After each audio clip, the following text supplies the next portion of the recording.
ओम शांति। 14 अगस्त 2025। बाबा के महावाक्य।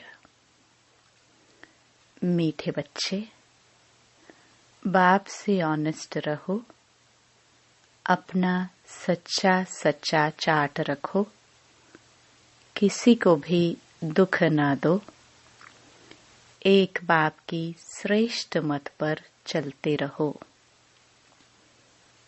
प्रश्न। जो पूरे 84 जन्म लेने वाले हैं, उनका पुरुषार्थ क्या होगा? उत्तर। उनका विशेष पुरुषार्थ नर से नारायण बनने का होगा। अपनी कर्मेंद्रियों पर उनका पूरा कंट्रोल होगा। उनकी आंखें क्रिमिनल नहीं होगी। अगर अब तक भी किसी को देखने से विकारी ख्यालात आते हैं, क्रिमिनल आई होती है, तो समझो पूरे 84 जन्म लेने वाली आत्मा नहीं है। गीत। इस पाप की दुनिया से। ओम शांति। मीठे मीठे रूहानी बच्चे जानते हैं कि यह पाप की दुनिया है। पुण्य की दुनिया को भी मनुष्य जानते हैं। मुक्ति और जीवन मुक्ति पुण्य की दुनिया को कहा जाता है। वहाँ पाप होता नहीं। पाप होता है दुख धाम रावण राज्य में। दुख देने वाले रावण को भी देखा है। रावण कोई चीज नहीं है, फिर भी एफिजी जलाते हैं। बच्चे जानते हैं हम इस समय रावण राज्य में हैं, परंतु किनारा किया हुआ है। हम अभी पुरुषोत्तम संगम युग पर हैं। बच्चे जब यहाँ आते हैं तो बुद्धि में यह है, हम उस बाप के पास जाते हैं जो हमको मनुष्य से देवता बनाते हैं, सुखधाम का मालिक बनाते हैं। सुखधाम का मालिक बनाने वाला कोई ब्रह्मा नहीं है, कोई भी देहधारी नहीं है। वह है ही शिव बाबा, जिसको देह नहीं है। देह तुमको भी नहीं थी, परंतु तुम फिर देह लेकर जन्म मरण में आते हो, तो तुम समझते हो हम बेहद के बाप पास जाते हैं। वह हमको श्रेष्ठ मत देते हैं। तुम ऐसा पुरुषार्थ करने से स्वर्ग का मालिक बन सकेंगे। स्वर्ग को तो सब याद करते हैं, समझते हैं नई दुनिया जरूर है, वह भी जरूर कोई स्थापन करने वाला है। नरक भी कोई स्थापन करते हैं। तुम्हारा सुखधाम का पाठ कब पूरा होता है, वह भी तुम जानते हो। फिर रावण राज्य में तुम दुखी होने लगते हो। इस समय यह है दुखधाम। भल कितने भी करोड़पति पदमपति हो, परंतु पतित दुनिया तो जरूर कहेंगे ना। यह कंगाल दुनिया दुखी दुनिया है। भल कितने भी बड़े बड़े मकान हैं, सुख के सब साधन हैं, तो भी कहेंगे पतित पुरानी दुनिया है। विषय वैतरणी नदी में गोता खाते रहते हैं। यह भी नहीं समझते कि विकार में जाना पाप है। कहते हैं इसके बगैर सृष्टि वृद्धि को कैसे पाएगी। बुलाते भी हैं, हे भगवान, हे पतित पावन, आकर इस पतित दुनिया को पावन बनाओ। आत्मा कहती है शरीर द्वारा। आत्मा ही पतित बनी है, तब तो पुकारती है। स्वर्ग में एक भी पतित होता नहीं। तुम बच्चे जानते हो कि संगम युग पर जो अच्छे पुरुषार्थी हैं वही समझते हैं कि हमने 84 जन्म लिए हैं।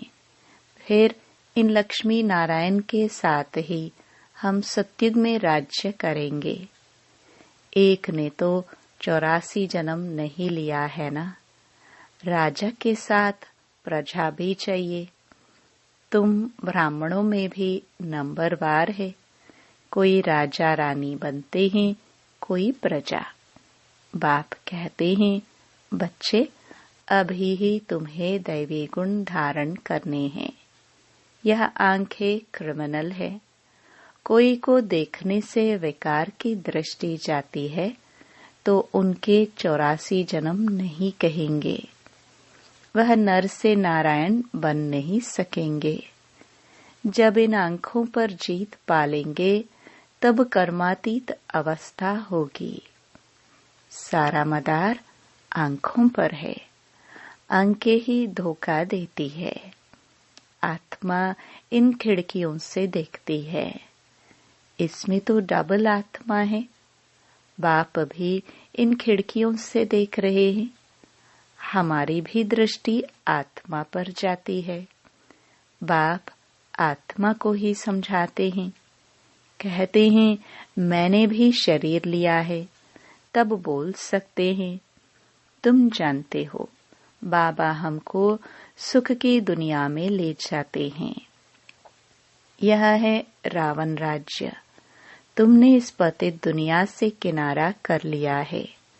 कोई बहुत आगे बढ़ गए, कोई पिछाड़ी में हट गए। हर एक कहते भी हैं, पार लगाओ। अब पार तो जाएंगे सतयुग में, परंतु वहां पद ऊंच पाना है तो पवित्र बनना है, मेहनत करनी है। मुख्य बात है बाप को याद करो तो विक्रम विनाश हो। यह है पहली सब्जेक्ट। तुम अभी जानते हो हम आत्मा एक्टर हैं। पहले पहले हम सुखधाम में आए, फिर अब दुखधाम में आए हैं। अब बाप फिर सुखधाम में ले जाने आए हैं। कहते हैं, मुझे याद करो और पवित्र बनो। कोई को भी दुख न दो। एक दो को बहुत दुख देते रहते हैं। कोई के काम का भूत आया, कोई में क्रोध आया, हाथ चलाया। बाप कहेंगे, यह तो दुख देने वाली पाप आत्मा है। पुण्यात्मा कैसे बनेंगे? अब तक पाप करते रहते हैं। यह तो नाम बदनाम करते हैं। सब क्या कहेंगे? कहते हैं, हमको भगवान पढ़ाते हैं। हम मनुष्य से देवता विश्व के मालिक बनते हैं। वह फिर ऐसे काम करते हैं क्या? इसलिए बाबा कहते हैं, रोज रात में अपने को देखो। अगर सपूत बच्चे हैं तो चाट भेजे। भल कोई चाट लिखते हैं, परंतु साथ में यह लिखते नहीं कि हमने किसको दुख दिया व यह भूल की। याद करते रहे और कर्म उल्टा करते रहे, यह भी ठीक नहीं। उल्टे कर्म करते तब है जब देह अभिमानी बन पड़ते हैं। यह चक्र कैसे फिरता है? यह तो बहुत सहज है। एक दिन में भी टीचर बन सकते हैं। बाप तुमको 84 का राज समझाते हैं, टीच करते हैं। फिर जाकर उस पर मनन करना है। हमने 84 जन्म कैसे लिए? उस सिखलाने वाले टीचर से दैवी गुण भी जास्ती धारण कर लेते हैं। बाबा सिद्ध कर बतला सकते हैं, दिखाते हैं। बाबा हमारा चार्ट देखो, हमने जरा भी किसको दुख नहीं दिया है। बाबा कहेंगे, यह बच्चा तो बड़ा मीठा है, अच्छी खुशबू निकाल रहे हैं। टीचर बनना तो सेकंड का काम है।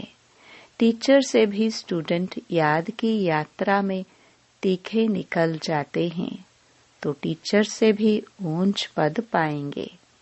बाबा तो पूछते हैं, किसको टीच करते हो? रोज शिव के मंदिर में जाकर टीच करो। शिव बाबा कैसे आकर स्वर्ग की स्थापना करते हैं, स्वर्ग का मालिक बनाते हैं। समझाना बहुत ही सहज है। बाबा को चार्ट भेज देते हैं। बाबा, हमारी अवस्था ऐसी है। बाबा पूछते हैं, बच्चे कोई विक्रम तो नहीं करते हो? क्रिमिनल आई उल्टा सुल्टा काम तो नहीं कराती है? अपने मैनर्स, कैरेक्टर्स देखने हैं। चाल चलन का सारा मदार आंखों पर है। आंखें अनेक प्रकार से धोखा देती है। जरा भी बिगर पूछे चीज उठाकर खाया तो वह भी पाप बन जाता है, क्योंकि बिगर छुट्टी के उठाई ना। यहाँ कायदा बहुत है। शिव बाबा का यज्ञ है ना। चार्ज वाली के बिगर पूछे चीज खा नहीं सकते। एक खाएंगे तो और भी ऐसे करने लग पड़ेंगे। वास्तव में यहाँ कोई चीज ताले के अंदर रखने की दरकार नहीं है। लॉ कहता है, इस घर के अंदर किचन के सामने कोई भी अपवित्र आने नहीं चाहिए। बाहर में तो अपवित्र पवित्र का सवाल ही नहीं, परंतु पतित तो अपने को कहते हैं ना। सब पतित हैं। कोई वल्लभाचारी को अथवा शंकराचार्य को हाथ लगा न सके, क्योंकि वह समझते हैं हम पावन, यह पतित हैं। भल यहाँ सबके शरीर पतित हैं तो भी पुरुषार्थ अनुसार विकारों का संन्यास करते हैं। तो निर्विकारी के आगे विकारी मनुष्य माथा टेकते हैं। कहते हैं यह बड़ा स्वच्छ धर्मात्मा मनुष्य है। सतयुग में तो मलेच्छ होते नहीं, है ही पवित्र दुनिया। एक ही कैटेगरी है। तुम इस सारे राज को जानते हो। शुरू से लेकर सृष्टि के आदि मध्य अंत का राज बुद्धि में रहना चाहिए। हम सब कुछ जानते हैं, बाकी कुछ भी जानने का रहता ही नहीं। रचता बाप को जाना, सूक्ष्म वतन को जाना, भविष्य मर्तबे को जाना, जिसके लिए ही पुरुषार्थ करते हो। फिर अगर चलन ऐसी हो जाती है तो ऊंच पद पा नहीं सकेंगे। किसको दुख देते, विकार में जाते हैं या बुरी दृष्टि रखते हैं तो यह भी पाप है। दृष्टि बदल जाए, बड़ी मेहनत है। दृष्टि बहुत अच्छी चाहिए। आंखें देखती हैं, यह क्रोध करते हैं तो खुद भी लड़ पड़ते हैं। शिव बाबा में जरा भी लव नहीं, याद ही नहीं करते। बलिहारी शिव बाबा की है, बलिहारी गुरु आपकी, बलिहारी उस सतगुरु की जिसने गोविंद श्री कृष्ण का साक्षात्कार कराया। गुरु द्वारा तुम गोविंद बनते हो। साक्षात्कार से सिर्फ मुख मीठा नहीं होता। मीरा का मुख मीठा हुआ क्या? सचमुच स्वर्ग में तो गई नहीं। वह है भक्ति मार्ग। उनको स्वर्ग का सुख नहीं कहेंगे। गोविंद को सिर्फ देखना नहीं है, ऐसा बनना है। तुम यहाँ आए ही हो ऐसा बनने। यह नशा रहना चाहिए। हम उनके पास जाते हैं जो हमको ऐसा बनाते हैं। तो बाबा सबको यह राय देते हैं, चार्ट में यह भी लिखो। आंखों ने धोखा तो नहीं दिया, पाप तो नहीं किया।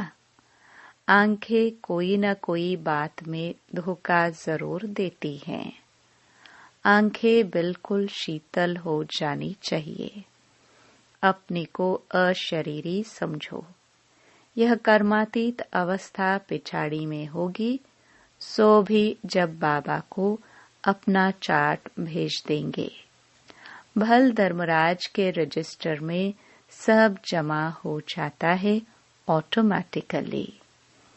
परंतु जबकि बाप साकार में आए हैं तो कहते हैं साकार को मालूम पड़ना चाहिए, तो खबरदार करेंगे।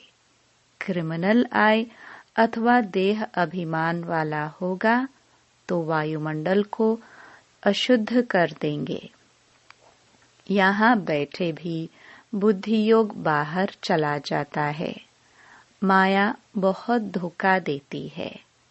मन बहुत तूफानी है।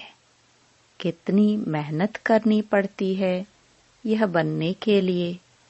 बाबा के पास आते हैं, बाबा ज्ञान का श्रृंगार कराते हैं आत्मा को। समझते हो हम आत्मा ज्ञान से पवित्र होंगी, फिर शरीर भी पवित्र मिलेगा। आत्मा और शरीर दोनों पवित्र सत्युग में होते हैं। फिर आधा कल्प बाद रावण राज्य होता है। मनुष्य कहेंगे भगवान ने ऐसे क्यों किया? यह अनादि ड्रामा बना हुआ है। भगवान ने थोड़े कुछ किया। सत्युग में होता ही है एक देवी देवता धर्म। कोई कोई कहते हैं ऐसे भगवान को हम याद ही क्यों करें? लेकिन तुम्हारा दूसरे धर्म से कोई मतलब नहीं। जो कांटे बने हैं वही आकर फूल बनेंगे। मनुष्य कहते हैं क्या भगवान सिर्फ भारतवासियों को ही स्वर्ग में ले जाएंगे? हम मानेंगे नहीं। भगवान को भी 2 आंखें हैं क्या? परंतु यह तो ड्रामा बना हुआ है। सब स्वर्ग में आए तो फिर अनेक धर्मों का पाठ कैसे चले? स्वर्ग में इतने करोड़ होते नहीं। पहली मुख्य बात भगवान कौन है उनको तो समझो। यह नहीं समझा है तो अनेक प्रश्न करते रहेंगे। अपने को आत्मा समझेंगे तो कहेंगे यह तो बात ठीक है, हमको पतित से पावन जरूर बनना है। याद करना है उस एक को। सब धर्मों में भगवान को याद करते हैं। तुम बच्चों को अभी यह ज्ञान मिल रहा है। तुम समझते हो यह सृष्टि चक्र कैसे फिरता है। तुम कितना प्रदर्शनी में भी समझाते हो। निकलते बिल्कुल थोड़े हैं, परंतु ऐसे थोड़े ही कहेंगे कि इसलिए करनी नहीं चाहिए। ड्रामा में था किया, कहाँ निकलते भी हैं प्रदर्शनी से, कहाँ नहीं निकलते हैं। आगे चल आएंगे, ऊंच पद पाने का पुरुषार्थ करेंगे। कोई को कम पद पाना होगा तो इतना पुरुषार्थ नहीं करेंगे। बाप बच्चों को फिर भी समझाते हैं विकर्म कोई नहीं करो। यह भी नोट करो कि हमने किसी को दुख तो नहीं दिया, कोई से लड़ा झगड़ा तो नहीं, उल्टा सुल्टा तो नहीं बोला, कोई अकर्तव्य कार्य तो नहीं किया। बाबा कहते हैं विकर्म जो किए हैं सो लिखो। यह तो जानते हो द्वापर से लेकर विकर्म करते अभी बहुत विकर्मी बन गए। बाबा को लिख कर देने से बोझा हल्का हो जाएगा। लिखते हैं हम किसको दुख नहीं देते हैं। बाबा कहेंगे अच्छा चाट लेकर आना तो देखेंगे। बाबा बुलाएंगे भी, ऐसे अच्छे बच्चे को हम देखे तो सही। सपूत बच्चों को बाप बहुत प्यार करते हैं। बाबा जानते हैं अभी कोई संपूर्ण बना नहीं है। बाबा हर एक को देखते हैं कैसे पुरुषार्थ करते हैं। बच्चे चार्ट नहीं लिखते हैं तो जरूर कुछ खामियां हैं जो बाबा से छिपाते हैं। सच्चा ऑनेस्ट बच्चा उनको ही समझता हूँ जो चार्ट लिखते हैं। चार्ट के साथ फिर मैनर्स भी चाहिए। अच्छा, मीठे मीठे सिखिलदे बच्चों प्रति माता पिता बाप दादा का याद प्यार और गुड मॉर्निंग। रूहानी बाप के रूहानी बच्चों को नमस्ते। धारणा के लिए मुख्य सार। पहला, स्वयं का बोझ हल्का करने के लिए जो भी विकर्म हुए हैं वह बाप को लिख कर देना है। अब किसी को भी दुख नहीं देना है। सपूत बनकर रहना है। दूसरा, अपनी दृष्टि बहुत अच्छी बनानी है। आंखें धोखा न दे, इसकी संभाल करनी है। अपने मैनर्स बहुत बहुत अच्छे रखने हैं। काम क्रोध के वश हो कोई पाप नहीं करने हैं। वरदान। लक्ष्य और मंजिल को सदा स्मृति में रख तीव्र पुरुषार्थ करने वाले सदा होली और हैप्पी भव। ब्राह्मण जीवन का लक्ष्य है बिना कोई हद के आधार से सदा आंतरिक खुशी में रहना। जब यह लक्ष्य बदल हद की प्राप्तियों की छोटी छोटी गलियों में फंस जाते हो तब मंजिल से दूर हो जाते हो। इसलिए कुछ भी हो जाए, हद की प्राप्तियों का त्याग भी करना पड़े तो उन्हें छोड़ दो, लेकिन अविनाशी खुशी को कभी नहीं छोड़ो। होली और हैप्पी भव के वरदान को स्मृति में रख तीव्र पुरुषार्थ द्वारा अविनाशी प्राप्तियां करो। स्लोगन। गुण मूर्त बनकर गुणों का दान देते चलो, यही सबसे बड़ी सेवा है। अव्यक्त इशारे। सहज योगी बनना है तो परमात्म प्यार के अनुभवी बनो। Master knowledgeful. मास्टर सर्वशक्तिवान की स्टेज पर स्थित रह भिन्न भिन्न प्रकार की क्यू से निकल बाप के साथ सदा मिलन मनाने की लगन में अपने समय को लगाओ और लवलीन स्थिति में रहो तो और सब बातें सहज समाप्त हो जाएंगी। फिर आपके सामने आपकी प्रजा और भक्तों की क्यू लगेगी। ओम शांति।